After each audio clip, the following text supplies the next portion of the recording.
નમસ્કાર ખેડૂત મિત્રો, હું ભરત મક્કા ગામ કરેણી. આપણે જે આગાહી આપી એ જ પ્રમાણે ભરણી નક્ષત્ર વર્યું ખૂબ અને અનેક જગ્યાએ નદીઓ પણ આવી ગઈ એ રીતનો વરસાદ થયો. આપણે એમ કીધું હતું કે કૃતિકામાં જેવું તેવું માવઠું નમસ્કાર ખેડૂત મિત્રો, હું ભરત મક્કા ગામ કરેણી.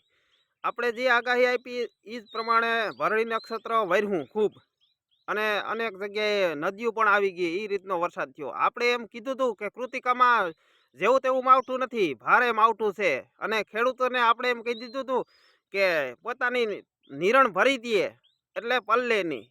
તો આ આપણે અગાઉ જે જણાવ્યું એ પ્રમાણે જ વરસાદ વરસ્યો છે અને કૃતિકામાં પણ માવઠું થયું. આપણે એમ જણાવ્યું હતું કે કૃતિકામાં માવઠું થાય તો વરસ સારું જાય. તો કૃતિકામાં ગાજવીજ સાથે ઘણી જગ્યાએ માવઠું થયું અને અમારે અહીંયા માવઠું થયું છે. તો ખેડૂત મિત્રોને હવે જાણ કરવામાં આવે છે કે આ ખાસ વિડીયો જોજો અને બને ત્યાં સુધી વધુમાં વધુ આ વિડીયો શેર કરજો. અને ખેડૂત મિત્રોને જણાવવાનું કે હવે આ તારીખ 20/5 આવે તા 20/5થી માંડી અને 22 તારીખ સુધીમાં પોતાના ખેતી કાર્ય પૂરા કરી લે, સાહ નાખી લે. પછી એક વરસાદનો રાઉન્ડ પાછો આવે છે. એ અરબી સમુદ્રમાં જે અરબ સાગરમાં છે ને એમાં વધારે ભેજ આવવાથી વધારે આ સાનુકૂળ સ્થિતિ રહેવાથી અરબી સમુદ્રમાં કોઈ સિસ્ટમ બને એવી શક્યતા છે.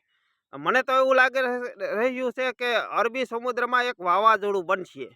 આ વાવાઝોડું બનશે 25-26 તારીખ આજુબાજુ, 25-26 તારીખ આજુબાજુ. તો ખેડૂત મિત્રોને જાણ કરવામાં આવી છે કે પોતપોતાના ખેતી કાર્યો જલ્દીથી કામ પૂરા કરીએ. એટલે આવનારા સમયમાં જો વાવણી લાયક વરસાદ થાય તો વાવણી કરી શકે.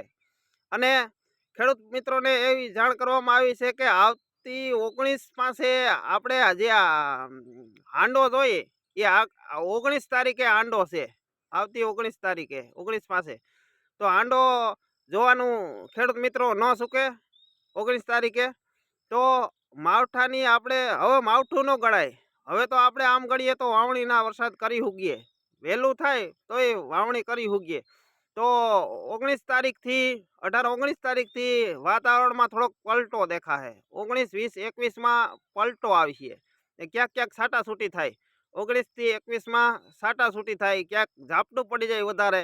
એ રીતનો વરસાદની કૃતિકામાં વરસાદની શરૂઆત થઈ જાય. કૃતિકા ઉતરતા વરસાદ છે. કૃતિકા ઉતરતા 22/5થી માંડી અને 28/5 સુધીમાં